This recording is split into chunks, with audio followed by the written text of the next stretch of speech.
Welcome, Melanated Married Millionaires and friends, to another amazing episode. This time we got a special guest who's about to drop some gems and help y'all secure the bag. Make sure y'all join the conversation by going to the m4show.com. Yes, ma'am. And of course, make sure y'all follow us on Instagram at The M4 Show. Queen. Should they like and subscribe or something? Most definitely. You should definitely go do that, like right now. Yes, make sure y'all like and subscribe on YouTube, Apple Podcasts, Spotify, wherever you are listening to this episode. We appreciate you. It's free, so go ahead and do it. And it is your first move on being a millionaire. Now, let's get into it. Let's do it. Let's introduce our guest for today. Beautiful people, we are back here, the Melanated Married Millionaires in the Making show. Thanks for tapping in with us, and a special shout out to today's sponsor, the Forever Legacy Group, operating out of Marietta, California. Shout out to the IE, shout out to Riverside County, all that beautiful stuff. This group, what they do is they help you create your online documents and legal matters where it comes to living trusts, when it comes to probate court within California, when it comes to just making sure your family maintains its wealth, its properties, generation to generation to generation. So if you're interested in protecting your family, creating a living trust, a revocable trust, or handling business in probate court, head to theforeverlegacygroup.com, and you can use the promo code FLG-the M4 show for a special discount. You know, we got your back, y'all. Create your trust. We got your back. You can also follow them on Instagram at the Forever Legacy Group, all spelled normal. Now, Queen. Yes. Today's episode, we're getting into retirement planning, long-term investing, which I think is very important. Extremely important, especially to start early. Yes. But before we get into that and bring in our esteemed guests, do you got a little did you know for people today? I do. You know, speaking of starting things early, did you know that muscle strength, strengthening your muscles, resistance training can actually be a very powerful anti-aging effect? So muscle loss and frailty, we tend to think happens naturally with age and with time. And typically that's not actually due to aging. It's actually due to lack of use. So when you think about the phrase, you move it or lose it, that is absolutely the case with your muscles. So it's extremely important to make sure you prioritize strength training. There was actually a study done on postmenopausal women that showed that consistent resistance training for 1 year increased their muscle strength by 19% after just 1 year. And this increased their bone mineral density, which is one of the effects of aging, or one of the markers of aging, and defends it against their, against brittle bones. So overall, what's shown in studies is that physical aging can actually be slowed with increasing your muscle mass and the strength of your muscles. Y'all better get in the gym. That's all I'm saying. Look, this can be body weight activities. This can be resistance bands. This can be free weights, machines. Anything that adds that extra resistance to your muscles is so important, especially to start now, right? To start now, today, to start at whatever age you are, so that your older self will thank you. So invest in your muscle strength, invest in the ability of your bodies to move, and the ability of your bodies to do what you need to do. Go to the grocery store, pick up that can of beans, pick up your groceries, take them to the car without having to struggle. I hope you are watching this. The dancing is just this is me when I come in with my groceries. But long story short, definitely prioritize strengthening those muscles at any age. It's so important and can actually help you age slower. Beautiful. There it is. So in addition to making sure you age slower, we also want to make sure that when you do retire, when you're 60, 70, 80 years old, not only do you have amazing muscles, but you, but you've also have an amazing retirement strategy and a retirement account, so you can continue to live your best life even in retirement. Unfortunately, a lot of Americans, when they reach retirement, their quality of life goes down because they no longer have that income anymore.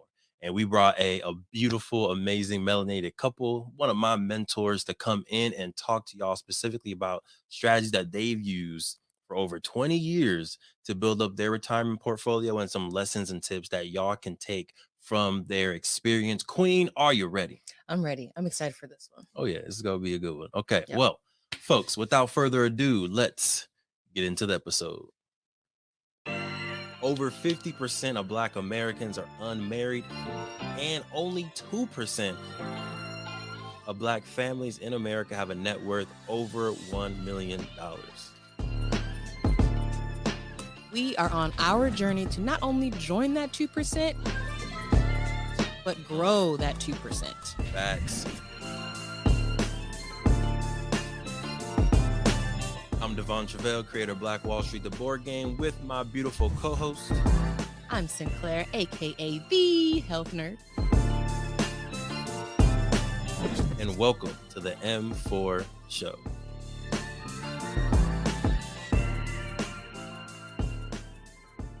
All right, let's bring in Sandra and Tim Ham to the show. How y'all feeling today?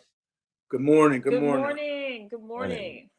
So I do want us, we're gonna get to retirement stuff, but you know this show is all about Black love as well. So we can't bring y'all on here without getting a little bit of the love story.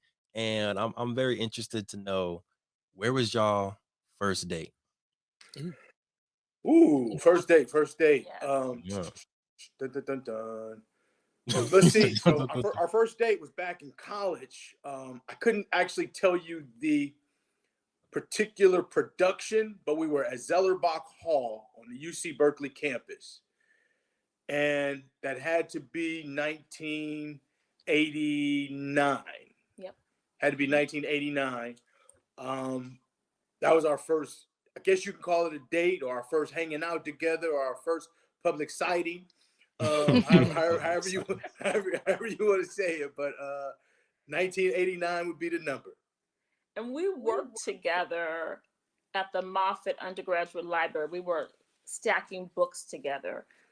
So we knew each other at that time, which was so interesting. The funny thing is that our supervisor, who knew Tim very well, said, "You're going to marry him." And I was like, "What? He's sort of quiet. I don't know if I want somebody super quiet," right? And lo and behold, she was right on the money.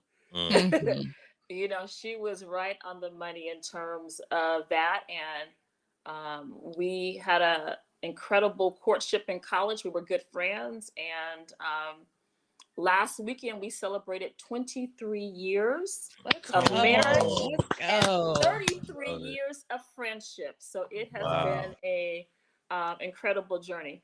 I've been with you more than half my life. I know. Right. That's beautiful. Oh, wow. Goals. Right. Goals for real. Can you talk about real quick the importance of friendship within the marriage? The fact that y'all are celebrating 33 years of just being buddies. I like friends. that addition. I liked that addition because I think that's so important. I'm gonna let you handle that one. I would say, I think what has made our marriage strong is the fact that we were friends for a significant amount of time. We were able to be in college together. We were able to learn each other, and our love was based on friendship, right? We were able to sort of share common values and joys together. So I think that is what I would consider our secret sauce, that we were friends for so long before we got married. I think that was an important part. Extremely important. I'd also say just it's different, I think, as a friend versus a girlfriend, in the sense of getting to know someone. There's no hidden agendas. Everybody is totally transparent with one another. So I think that just that whole other piece of friendship prior to intimacy definitely creates a very strong chemistry nonetheless.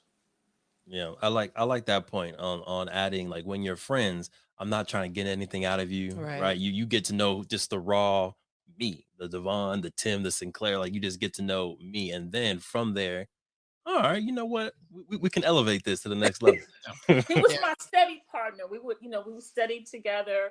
And I think that made it good, though. There was nothing tied to it. We just grew over time. Nice. Yeah. And in that growing process, did wealth conversations or future conversations come up, whether it was during your friendship part or when y'all actually started courting each other? When were like some of the first early conversations of what I want my future to look like? And I hope you're a part of this, Right. but this is where I'm going in my future. I would say Tim talked about it a lot, Mm, because he would always say, I'm not paying nobody's rent, right? mm, Like he was clear about that, and also very humble that, how old were you when you got your first property? 22. wow. 22, right? So at a time when it probably wasn't as popular, we decided like we're going to get ahead. We're going to stay at home because we both went to Cal and lived in the Bay Area, right?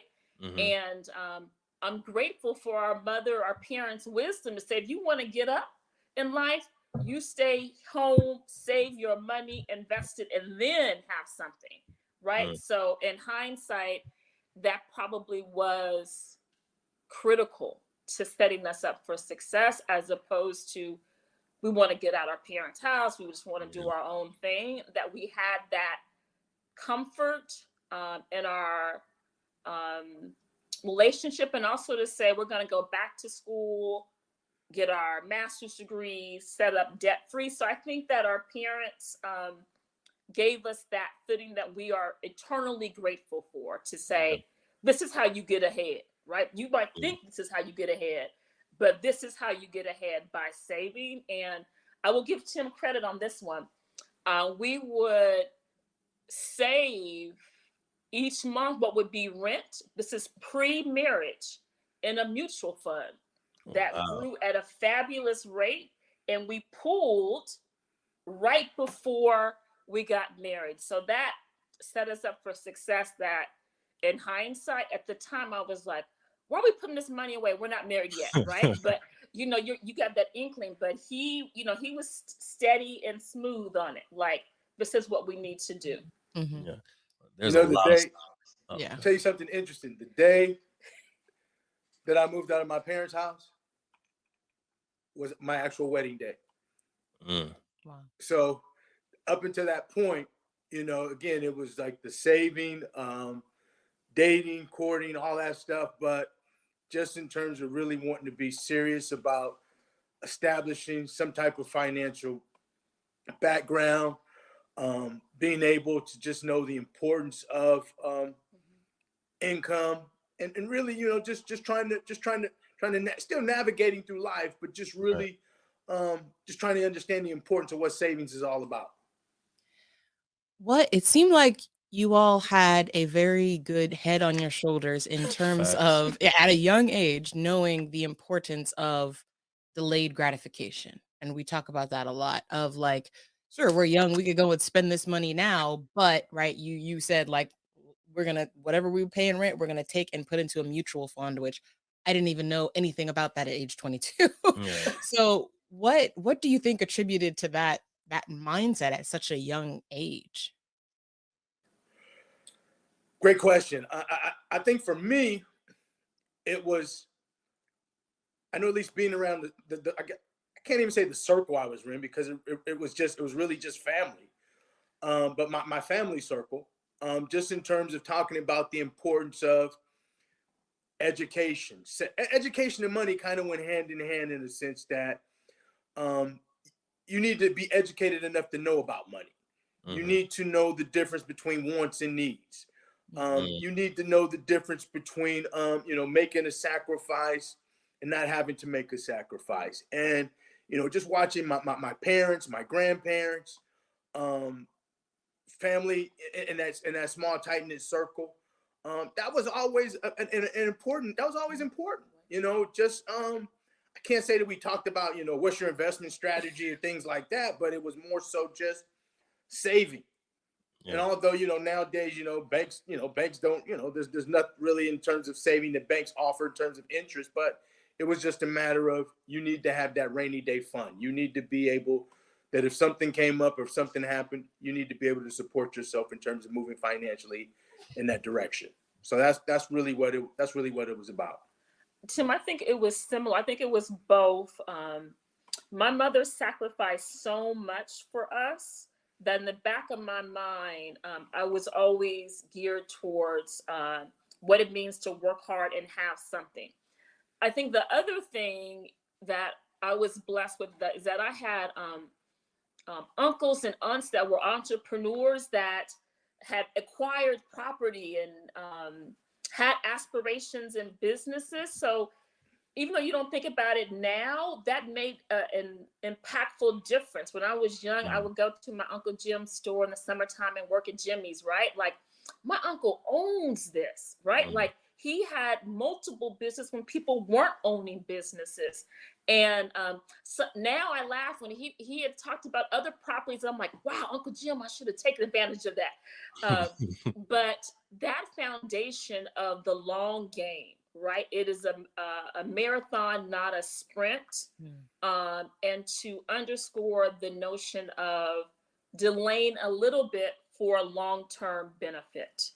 And I think that's something that we were instilled in our families, and we try to instill that in our sons and the people that we touch. And also to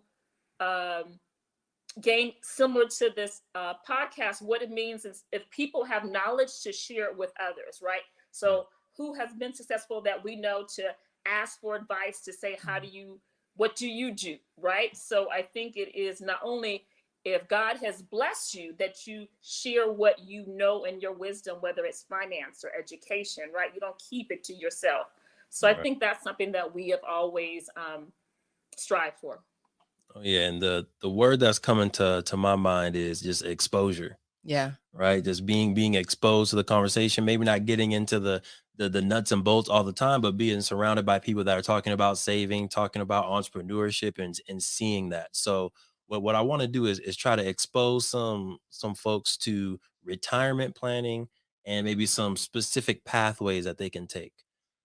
Miss Sandra, me and you have been on the phone and you've given me game. We on the phone for like almost 2 hours, just give me game on just insurance plays, mutual fund, getting a wealth strategist, just investing in real estate early. So I want to help see if we can spill some of that game that you've given me on the phone over to the podcast.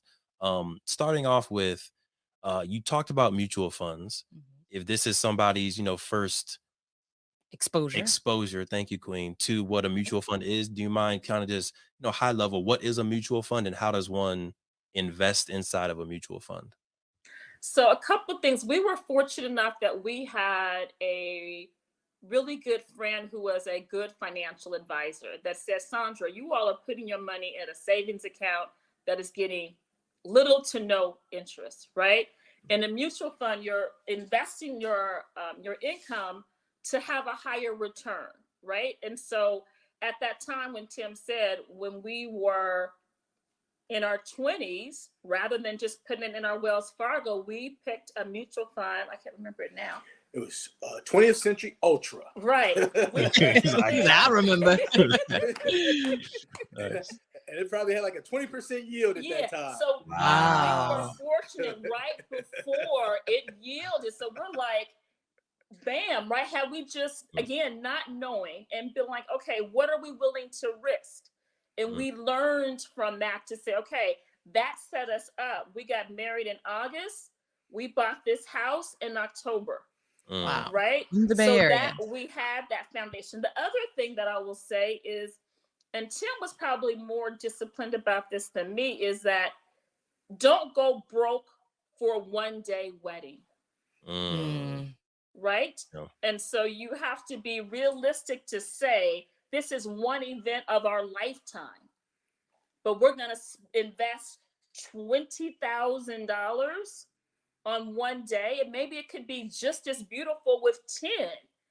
And then I have a nest egg, right? So here you've spent, everyone has pulled their resources together to give you this incredible wedding, and now we don't have anything to begin our journey together. Right? So that, I think, is the first important advice. I'll let Tim say how we were strategic on saving for our family in terms of a 529, what we did a month after Timothy was born. So I mean, there's several different strategies. I mean, one is that obviously just putting money aside for a rainy day.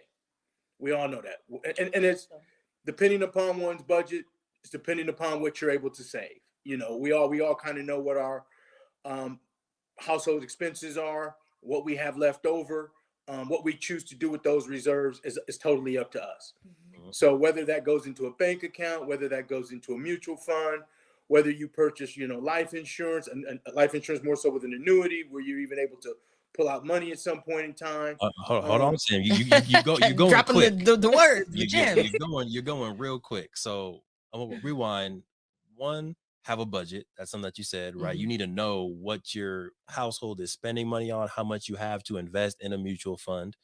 Next step number 2 is put that money somewhere, save it into some type of long-term vehicle. And then you mentioned life insurance and annuities for people who maybe this is their first exposure to what life insurance is. I know for me, for a long time, I promise you, I thought life insurance was a scam. I just did, because all the people, like, they would always call, they would knock on the door. Everyone that I knew that was selling life insurance, it was a little iffy. So I was like, I'm good.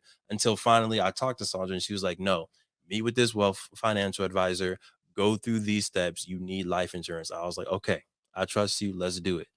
But I don't think everyone's exposed to that knowledge. So if you don't mind just breaking down life insurance and annuities for folks high level. Can I take it a step backwards even before that? Oh yeah. Okay. Right. So as Sandra talked about financial planner.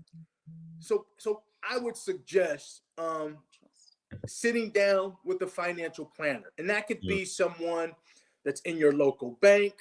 That could be someone that you just kind of pick up the phone and you find out that this person can kind of help you with wealth. And when people think of wealth management, they kind of think, oh, I don't got nothing to really, I don't have nothing, so why am I going to meet with a wealth manager? Well, it's simple. It's because you're building wealth. Facts. So what you're doing at that point in time is you're sitting down with that individual. And for us, I think maybe one of the first questions was, okay, so you're 30 years old. When do you want to retire? At what age do you want to retire? What is your yearly income at this point? So it's taking a bunch of information that you have, sharing it with that individual. They then kind of come back to you with, this is your net worth. This is how much you owe on your home. This is how much you owe in student loans. It's almost like a real live credit report based on your personal finances. At that point, you kind of see that there's disposable income available. Okay, however much money I'm bringing home, I have an extra $2,300 a month that's just kind of sitting dormant. That's haircut money, is shoe money, it's whatever. But with that extra money, now you tend to think of a way of what are avenues in which I can save that money. Now, talking about life insurance, I want to break it down kind of in the most simplest form. Life insurance is simply, it can be a way to replace income, not only income, but more ways, a way to kind of assist a family in need. If just something catastrophic happens tomorrow, you're able, by having life insurance, you're ensuring yourself that you will continue to have, if not more, the same income available with the loss of your partner. And it happens in various ways. I mean, there are policies that are $50,000. There are policies that are, up to millions of dollars. It all depends on what you want and what you can afford. But for the most part, it's something just kind of necessary in a sense to think about, if something were to happen to me, how would my family continue to survive without my financial contribution on a monthly, yearly basis? I still want them to have the same quality of life, if not better. So you look at that as being a tool to kind of simply help you as you start to plan for your future. Maybe the family is okay financially, but now the next step of that is thinking, how am I going to be able to pay for these children to go off to college? That may be another realm to think about in terms of insurance for the most part. But again, it's one of many parts, but not the whole, right? The key thing for us was we got it at 30, right? Early on, right? So we can check that box, right? That we've done that. We've put that aside for if for something catastrophic would happen, we have that. And the fact that we got it younger, then it's cheaper, right? Than when we're older. So again, and as we think now about how we plan, it's about what things do we want to have in place. So early on, we had a person, okay, it was maybe $20 a month. Boom. Okay, we now have that insurance. Check that off our list on the long-term game. For Timothy, when he was born, a month later, Tim said, again, our financial advisor, someone that we trusted, someone that we asked around, who do you trust? We said, we want to ensure that we have money set aside for Timothy to go to college. Similar to what Tim said, our financial advisor said, what are your goals, Sandra? Where do you envision Timothy might go to college in 18 years? Is that a Stanford? Is that a UC Berkeley? Okay, we think at our best guesstimate, that might be $150,000. That's our goal to get to, right? We opened up the 529. We put a little amount every month. Timothy knows if he gets money, it goes to your 529, right? Nice. He's always not happy about that. I have to put it in there, right? But that's what he's been exposed to, an expectation. Fast forward to now, our financial advisor, you're on track to exceed what you have done, right? So you start early, right? And then we said, can he use it for studying abroad? They're like, yes. Could he use it for high school tuition? Yes. Again, not knowing at that time, we just said, we want to put something away so that he knows. And we also share with him, like, we want him to, it's important for our kids who had more than what our parents were able to give to understand hard work and sacrifice, to say, we have sacrificed for you on this. Your job is to do the very best in your schoolwork, to get A's. That's your job. But to understand that they too have to learn to sacrifice. And maybe when Timothy was 12, you had him set up a E-Trade account. Right. So we started looking at, okay, what are your homies doing in school? You know, and I simply like, you know, do you ever talk about, you know, stocks with your friends, or what do you guys talk about at lunchtime? And, you know, at that point, it was kind of like, it was a little foreign at 12, but at 13, it became so real because then the conversation was like, wow, you know, a lot of kids are buying Adidas. A lot of kids are playing, you know, video games. You know, everybody wants to go to Disneyland.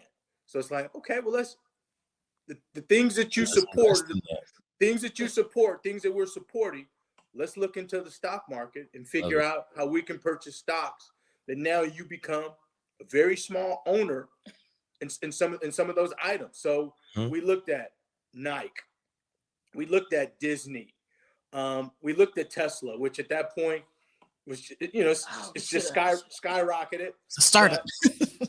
But as we speak now, we're in Lucid. Lucid is kind of like the come up behind Tesla. You know, it's going to be another awesome invention, biotech. So we started to look at different things, and it's something that I have him manage. You look at you make sure you're taking a look at this weekly for the most part. You know, Dad, we lost $30. Dad, we earned $50. You know, we earned $50. I'm like, okay, I want you to just look at it, just to understand that this is a long game. It's not short game. You know, you earn $100. You're like, Dad, can we sell everything? No, we'll keep it in. We'll continue to see what happens. But also, I want you to continue to kind of, you know, check in with your buddies, check in with your friends, see what they're seeing, see what they're hearing. You know, because and interesting, we went to a school event a couple months ago, and two of the kids had actually created a simulated game based on the stock market. So my first question to one of the kids was that, if I gave you $5,000, how could you get me 20 back in 6 months? And he kind of started laughing. But then he after he thought about it, he started telling me all these different things that I should do. And Timothy was like, "Dad, you're gonna do it?" I'm like, I just wanted to see what his advice was, but it was a way to start getting him to thinking about, what is the long haul? How can we make this work for us? But it's just I can't stress enough, man. It's all about education, knowing what's available, learning about what's available, and trying to figure out how it can work best for you. Everything is not for everybody. Some things have a lot more risk than others. So are you a risk taker? If you're not a risk taker, then some things you don't want to get involved in. Are you more, do you consider yourself more of a moderate investor? You have to figure out what you are, where you're at. But for the most part, it's definitely the education, just figuring out how to learn about what's available and how to move forward. We both have 9 to 5s, and in my 9 to 5, when I meet a new employee, the first thing I'm saying is that max out your retirement plan. Put as much money as you can in your retirement plan from work.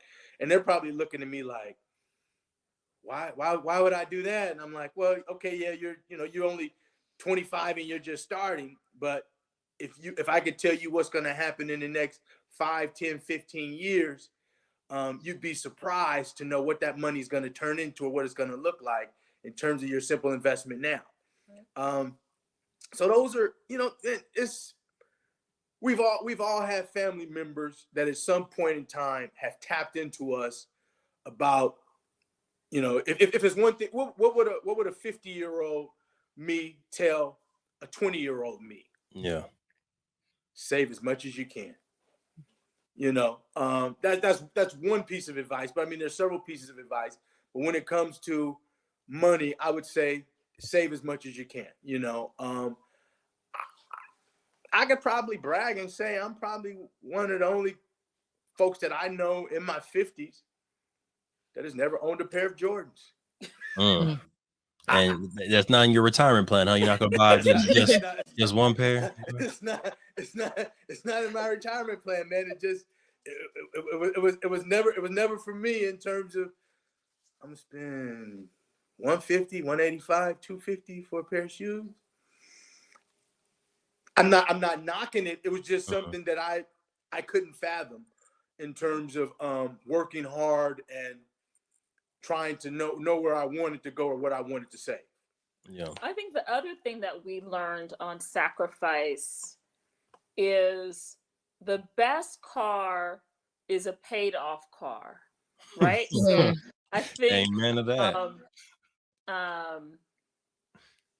After we got married, I don't think we've bought very few brand new cars. We might do 2 years, but to say, again, what is the best investment? We want a car that's paid off because that's reoccurring every month, as opposed to it's paid off, I want the next new shiny, right? So for us, the driveway has 2 Volvos. My last one was 12 years, right? 13 years. So I've got more than what I anticipated, but it just goes back to, as Tim said, your comfort zone and priority. Say that to me is more important. Yeah. No note than having the best new shiny thing. Oh yeah, the queen knows about that sacrifice. She's been rocking this. What you got? I have a 07 Honda Accord passed down to me by my dad. Paid off. Yeah. There you go. There you go. See? There you go. I have never had a car note in my life, and there you go. It feels pretty good to say that. Although I'm not gonna lie to you, I'm ready for a new. Yeah, we got you. We gonna upgrade you. But I love how this, it started off thinking about just your own retirement as a married couple, but then it's a trickle effect, right? When you start to think about your own long-term wealth and your own long-term strategy, it trickles down to actually creating wealth for the next generation, right? Yeah. And we talked about life insurance, being able to take out whatever you can so that, you know, unfortunately, death is unavoidable for all of us, right? Until Elon Musk discovers something else. None of us But get out of this alive. none of us are getting out of this alive, right? So you might as well be able to pass down 500,000, $1 million, $2 million to your kids, so that instantly wealth is now created for the next generation. We talked about starting 529 college savings accounts for your young ones as early as, you said, 2 months. A month. We were like a month in, man. We A month when we in. started, we didn't even have a registered Social Security number. we had to go back and submit that later because Wow. it was too new. Wow. We But just got the all- papers ready and sent them in and got it rolling. Then had to go back and register Social Security. But as early as you can, man. And I'll tell you, it's interesting because also with that, one of the things that we did is, okay, you know, you get all the toys, you get all the books, you got all the trains that, you know, all the trains and all that stuff. So basically now at that point, you tell the family, hey, you know, we don't need clothes. We don't need extra video games. We don't need shoes. cash. I'll give you the link to the 529. Yep. You can just send it directly to the 529 and put happy birthday from auntie, from uncle, and it's automatically there. Love that. We can't touch it. It's education only. So hey, it's one of those things that, you know, you're just able to do, and kids don't like it, but it's really a very wise investment if you're looking at the soaring cost of education on a yearly basis. It helps. It helps big time. And Divine, goes back to your earlier question. Like, that's the best investment that we can make, right? So for us, we said both is it a sacrifice, but what we are going to splurge on, right, is giving our child the best education possible and exposures and experience. Like, that's for us an indirect investment. That sets Timothy up for success on the long haul, which is important. Love it. I think he'll definitely appreciate, you know, graduating from college and not having to worry about those student loans that everybody, right? That's such a stressor, and, you know, affects kind of what the pathway that folks have to go after college. So you're absolutely right. Yeah, I think it's definitely going to be able to put him in another mindset of like, okay, what do I want to do, right? What do I want to do now? How do I want to contribute to the world? I love that. I absolutely love the very intentional things you all are doing for Timothy throughout his, you know, at a very young age, all the way up through, you know, him growing up, to make sure that he understands the value of money, how to, you know, hard work and those sacrifices, that delayed gratification. I really love that. I also really loved the, like, I mean, what are your friends talking about? Like, what are you interested in, and have that be what you invest in? Because I know that that's one thing that, you know, Devon talks about in when he's teaching the youngsters, right? Is like when they're talking about stocks, I feel like sometimes it can be kind of an elusive thing at a young age, but he always likes to bring it back to like, well, what are you wearing? Like, what shoes are you wearing right now? You should be investing in some Nike stock. Then what Apple, what kind of phone do you have? You should be investing in Google or you know, Alphabet. I was going to say, thank you, Alphabet, Macintosh, whatever it is. So I also really love that. Just very intentional things for the mindset, which I think is so important, so that they understand why they're doing the things that they're doing, so that when they grow older, they can appreciate that, they can continue to educate themselves to make sure they're doing the right thing, but also pass those things on to their kids. I feel like it's so intentional and so just fantastic. Love it. The more you know, the more you owe. Right. So you know, you just got to keep the wheels moving, keep moving in the right direction, and be okay at times to. I think when we look back now of those things that we did that were risks, I think on rental property, those were all risks that in the end paid out, but at the time it was nerve-wracking, right? And so those are things now in hindsight that worked well. Definitely. Now, I want to switch gears a little bit here. Can we talk a little bit about Gotta Have It art? Let's talk about what that is, how y'all started that together, what does that look like now, and how that has played into this wealth strategy? Okay, you got it. Absolutely. So Gotta Have It Artworks is a business that Sandra and I started actually 24 years ago, I would say. No, 23 years ago, 23 years ago. And what it was truly is it was birthed out of our love for art. I can't live without art. I've discovered that. I'm a artaholic. I love art. I think Sandra is the same. We're both artaholics. I have to see paintings. I have to see pictures. I have to see something visually pleasing to me. I just can't live without it. And in doing so, we found ourselves purchasing, all types of posters, prints, anything that we could really afford that we were able to kind of make our house beautiful, pleasing at the time. And during that process, we had purchased, I want to say, so many things from one particular gallery that the gentleman basically said, hey, you're buying so much stuff from me, you and your wife. I appreciate your business. At this time, it was even friendship. I appreciate your friendship. And he started to mentor me in terms of art.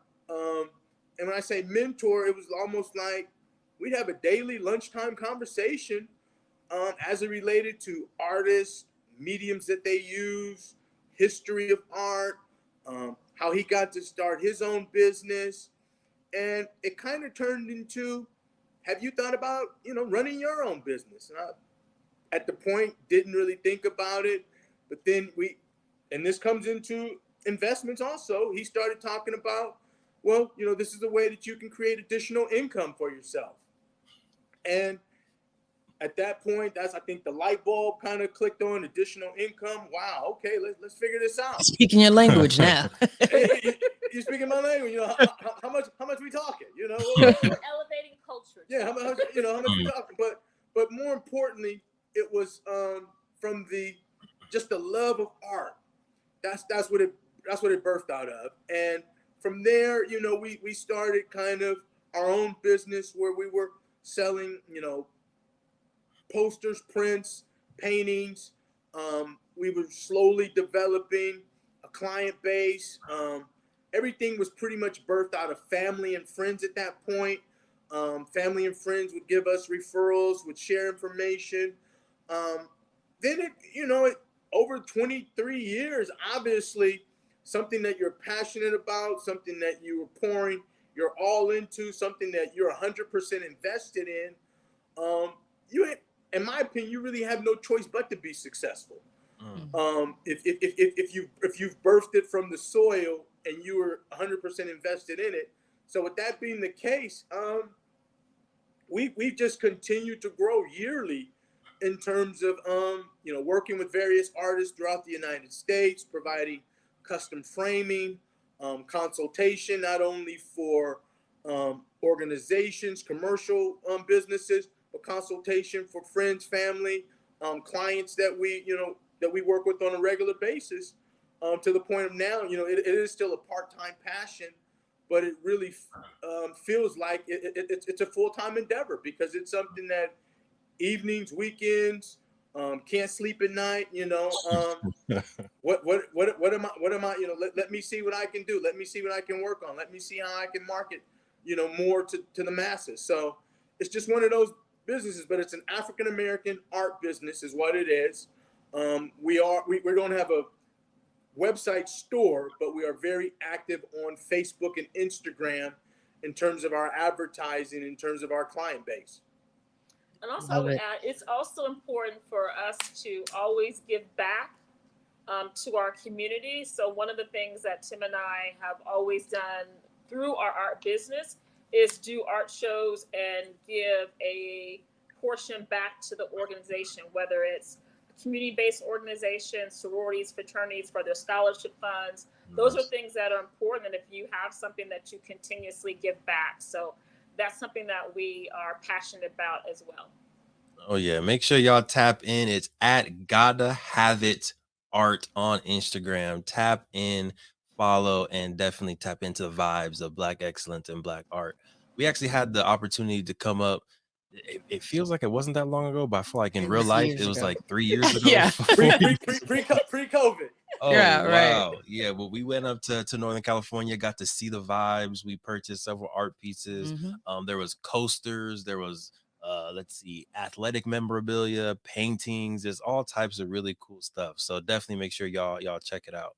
And I love that it was really birthed out of your own interest. Yeah. I feel like that's something that we talk about a lot here is like, if you're going to create a business, the best business to create is something that you are already doing or something that you would do for free, right? Something that is you're very passionate about, so that when times get hard, you really have that anchor of like something of a reason to keep going. Because if you're just doing something to chase money, you know, the minute it gets hard, you may jump to something else that's going to make money. But you know, you have a passion for art. It's something that you enjoy. It's something you have in your household, and now you have created a business to allow other families to also you know, express that passion and benefit from that. So I love that it was really birthed out of your own interests and passion.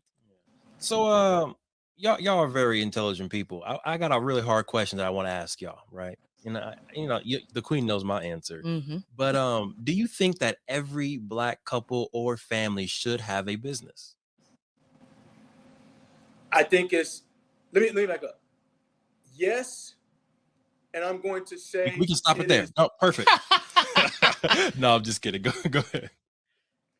No, I'm the reason I'm saying yes is because, as you know, as you all have traveled to various regions of the United States, even when you go to, you know, certain parts of your own city or town, you have Chinatown, you have the Asian Pacific market, you have Little Italy.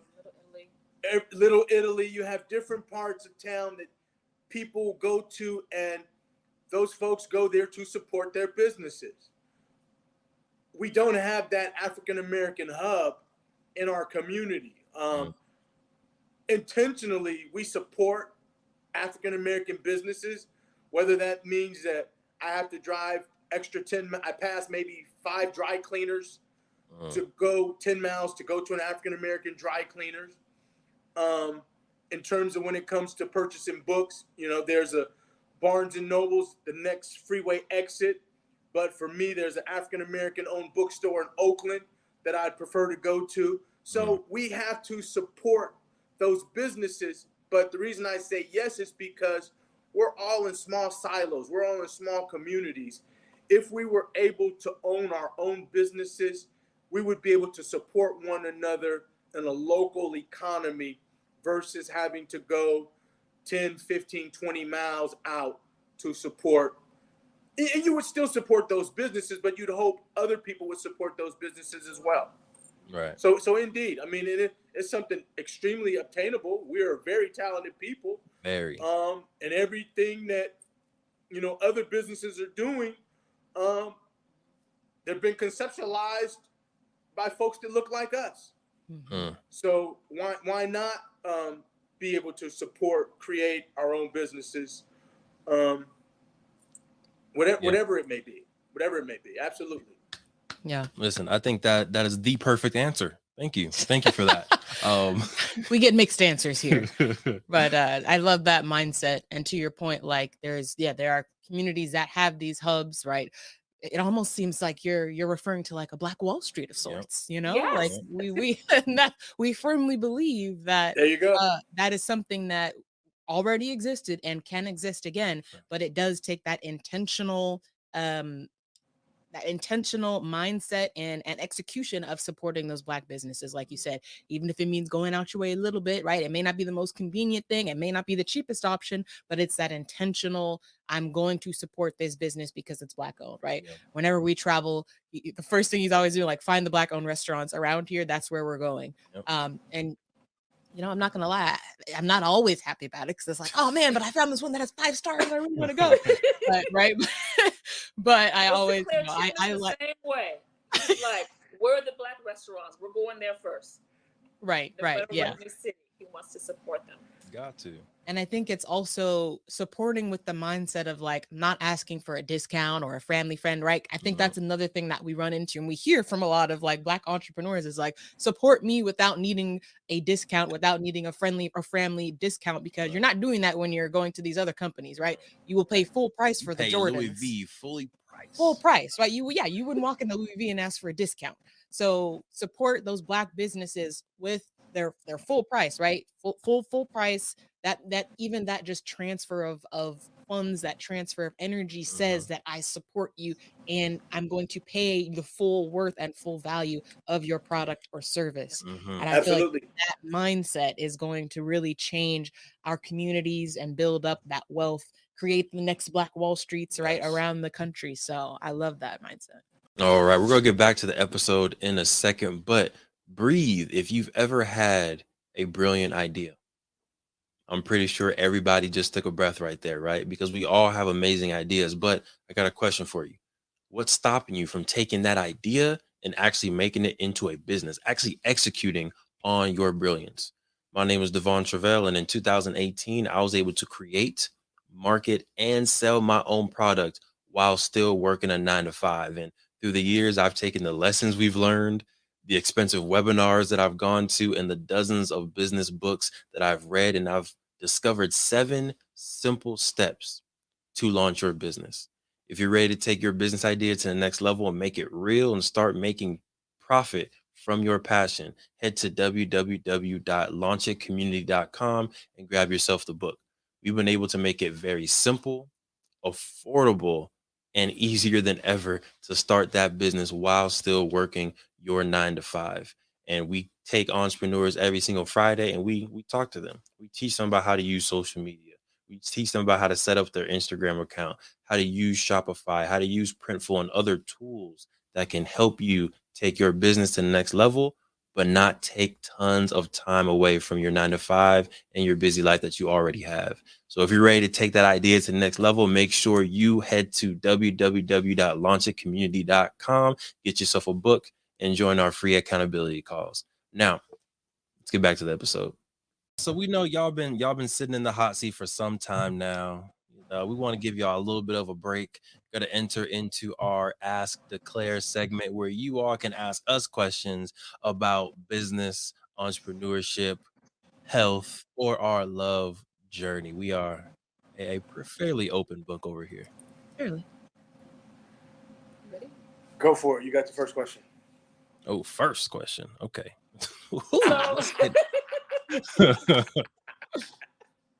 So obviously both you and Sinclair are extremely passionate about your endeavors, right? You all just celebrated your 5th anniversary. When you look for my 3, it feels we had 3. 5. It feels like 3 going on forever. Yeah. We appreciate the manifestation, though. There you go. I'm already there. What have you learned as you look back on your own personal journey? That's a great one. Queen, you going first or second? You know I'm going second. Okay. So I'll try to make this quick so that the queen can go. But I think I've learned the need and just how important communication is, right? Because I think from when we were 18, she was 17, we had, certain expectations. We had certain, I think, exposure to what a relationship looked like. We had certain expectations of what a marriage could look like as a teenager, right? But now we're 29, 28 years old. We're grown now. And our expectations should have changed. But unless we bring up those conversations again, there's no way for me to know what she expects out of a husband. No way for me to know how do I correctly, and I'm still working on this one, to be honest with you, Miss Sandra, but how do I correctly balance business and being a husband, like those two identities as an entrepreneur, but as also a husband and caregiver. I need to learn what she needs within both of those realms. So for me, just communication and actively not avoiding the awkward conversations that need to be had to make sure that both people are kind of, feeling heard and getting what they need within the relationship.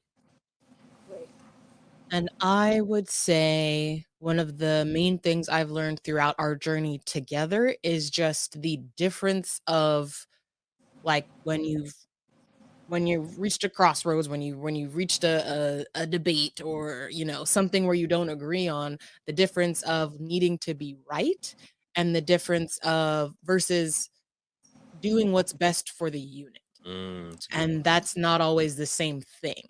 And I feel like before, early on in our relationship, I was so bent on being right, that it would put the conversation would end, and it's like, well, I feel like I'm right, but now we are in an awkward place for the rest of the day, right? Or I know that he felt some type of way. I can tell he's feeling some type of way about how I handled that situation, and it's like that was not the best conclusion for us as a unit. And I feel like as we've grown as people, as we've become married, now we really do see ourselves as like a we.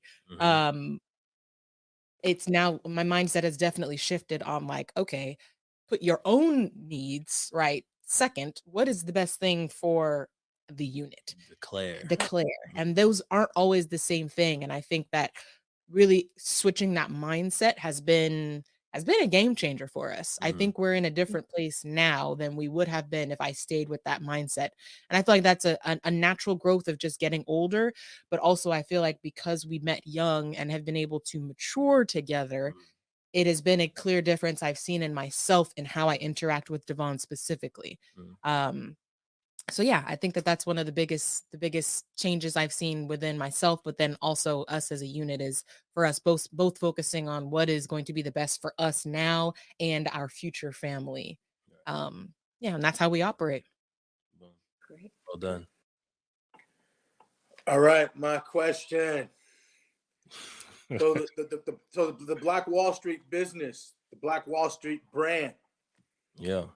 Where do you see yourselves in the next 5 years with your brand? Ooh, great question.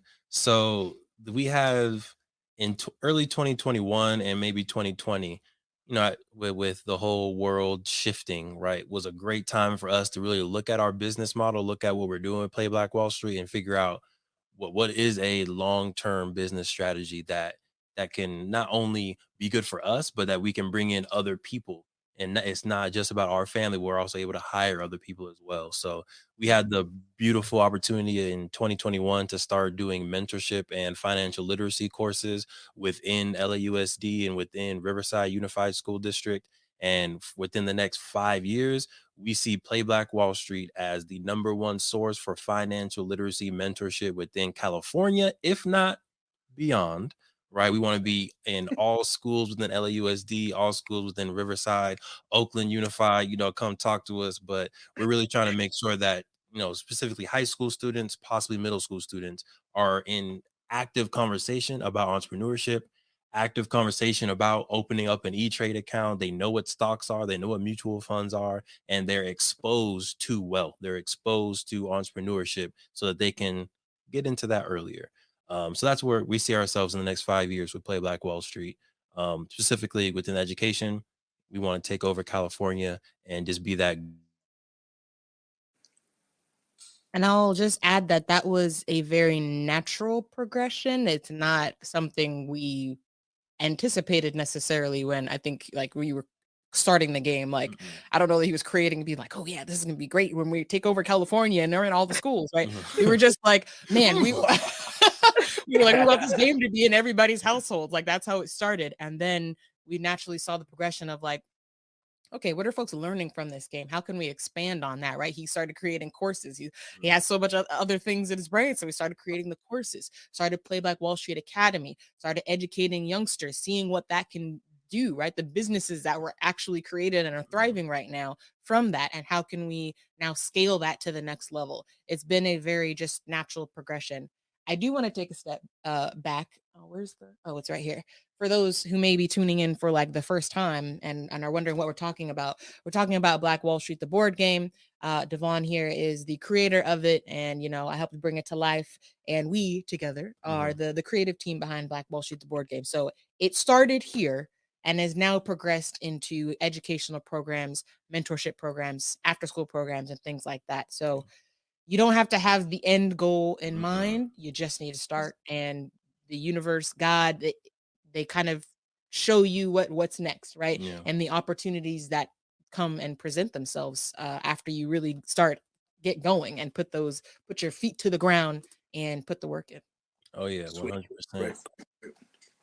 Great question. We love dreaming, and we can talk about our dreams the next 5 years for another 3 hours, brother Tim. Best believe we love the manifestation talk. 50 to 60% of our conversations. Oh yeah, 100%. Let's see, for you all, not to put age in anything, but you're getting close to being able to be free and live your retirement. I'm interested to know what in your head, talking about manifestation, what does retirement look like for y'all? Or what do you want your like true retirement to look like? What's the daily grind? Are you traveling? Are you still in the Bay Area? What does retirement look like in your eyes? For us, I think retirement is about freedom to do the things that we're passionate about, to be able to travel, to be able to I know for me, I really want to lean in to be able to do even more for students and families on what it is, the pursuit of higher education. So that's something that even in retirement is something that I'm committed to doing. But we just want to travel and give. Tim, I know, will be even more into his art. So I know that's what keeps him up all the time, but other things than that. So yeah, to answer that question, it's going to the mailbox a couple times a week and being able to pull out checks. Mailbox winning. That's it.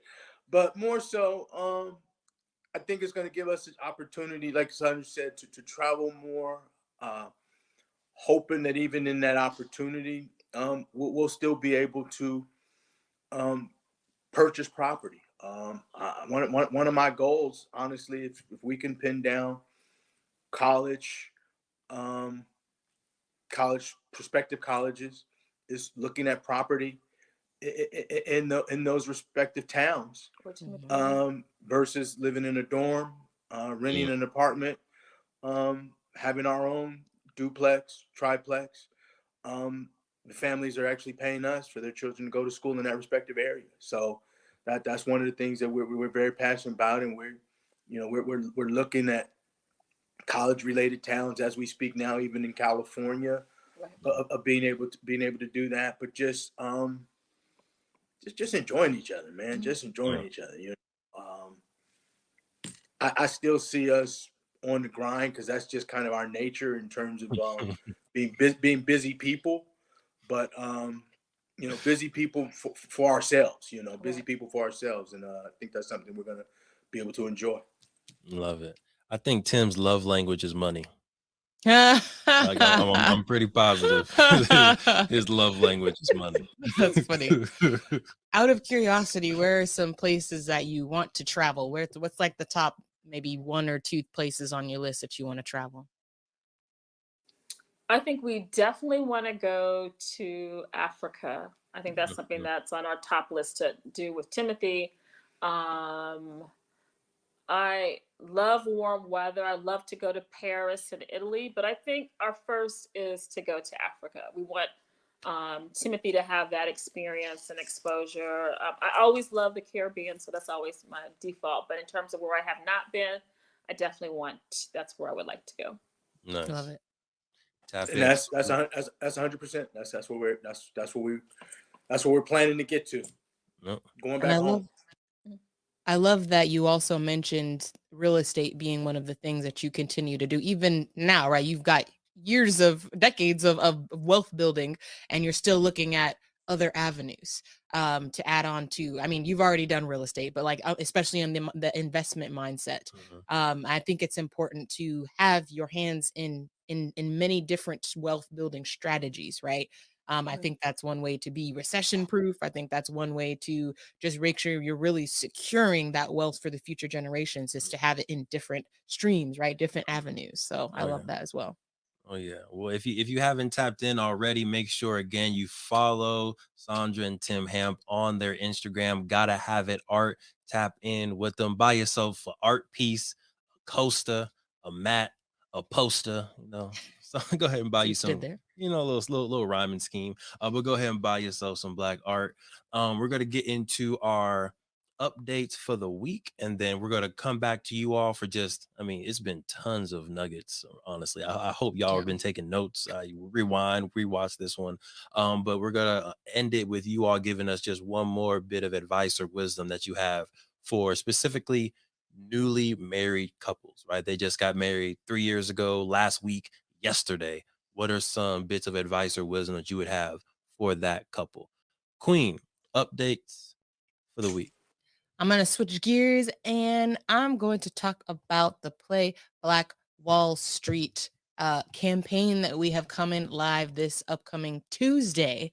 So we've got Rose and Rodney, the animated series, another kind of side, not side, it's really becoming a main here.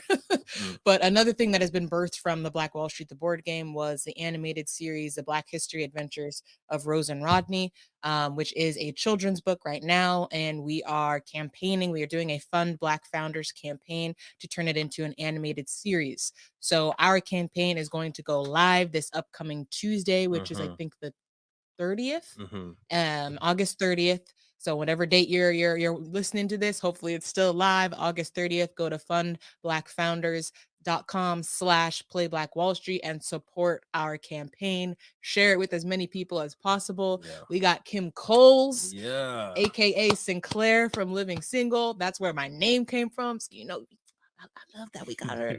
But yes, definitely help us reach our goal and be able to do a full season. Hopefully 2, if we really surpass our goal. Our stretch goal is to be able to do 2 seasons of Rose and Rodney. So please go and support that. The link is right here. Yes. And funny enough, in that video is a painting that we got when we visited Gotta Have It Art. So we appreciate y'all. When y'all watch the video, you're going to recognize the paint that's in the background. It's a paint that we got from your studio. So we appreciate you. Yep. Great. Beautiful. And then on our side, our Play Black Wall Street, that was going to be my update. You over here taking... Oh, my bad. Usually you have a whole bunch of other things, so I was taking one off your plate. You know, I was trying to zoom in on Play Black Wall Street because I realized that we talk about a lot of stuff on this podcast. And, you know, my mentors are telling me to be a little bit more targeted in where you lead people. Right. So I will say, following up with Play Black Wall Street, our goal is to be able to support your students and scholars with their financial literacy and Black history knowledge. So if you are a principal, a superintendent, a teacher, and you want to make sure that your students have access to financial literacy and mentorship, go ahead and go to playblackwallstreet.com, fill out the form on the contact us sheet, and this beautiful queen will probably be the one that gets back to you on us coming out and doing a workshop or setting up a mentorship program at your high school or middle school. One quote that I really like to continue to say, and it's my own quote, so it's kind of vain. I apologize for this, but it's money only multiplies the motives that's inside of you. That's a good one, right? So money is in itself is not intrinsically evil, right? It's a tool that you can use to do a lot of good in the world. And I think growing up, me seeing wealthy people, seeing rich people, it was always like, oh, they're rich. Oh, they're spending their money on this stuff. They're not helping people. And it gave me a kind of negative association with wealth. But we want everybody who's watching this, y'all are going to be wealthy. Your families are going to be wealthy. Your children are going to be wealthy. Money is not an evil thing. Money only multiplies the motives that's inside of you. So take these nuggets that the Hams gave you today, take the nuggets that we give you with the board game and other things to figure out what good do I want to do in the world? What purpose do I want to serve in the world? And how can the wealth that I'm creating serve that purpose? And that's what we're doing with Play Black Wall Street. So again, head to playblackwallstreet.com, get yourself a game, or reach out to us so that we can engage and empower your scholars. Real quick, shout out to Linda watching, who said she is enjoying the topic and guest. Appreciate you very much. Thank you, Linda. Let us know if you got any questions. Oh yeah. Okay, we're gonna pass it back off to Sandra and Tim to close us out. We again appreciate y'all. Y'all have given a lot of nuggets to us as individuals, and then for coming on the platform and being able to share it publicly. We greatly appreciate your time. Great. First off, thank you for having us. Yes. We appreciate it. This has been fun. Again, we just appreciate being able to share information as much as possible. We kind of have, a circle of folk that, mentor us. We mentor. It's more like a circular type of thing. But terms of just being able to share this information, I think it's been fantastic, and hopefully it'll reach those individuals that it's intended for, to really kind of learn, motivate, and just truly have some additional ideas in terms of being able to move forward to put their families in the best situation possible. I want to thank, we enjoyed it. And also my 2 bits of advice or words of wisdom is just to think about setting those goals, right? What are those goals that you want to achieve for your family, and begin to break that down. We talked about a lot of things which can be sort of intimidating, but what are the things that you want to achieve? And then how do you begin to put those steps in place? And then also just like you're doing today, ask people around you to share their journey or their wisdom. You know, one of my closest mentor was the one that said, always invest in Disney, right? I didn't know that was something foreign to me. And she's like, it's recession proof, right? So information should share out, right? To the community. And again, just set goals and take those steps, and you'll be successful. Love it. There it is, y'all. Take action on the education you learned today. We appreciate you, Ham family. And thank you, listeners, watchers, viewers, for tapping into another amazing episode, number 126 of the Melanated Married Millionaires in the Making show. We're 126 in.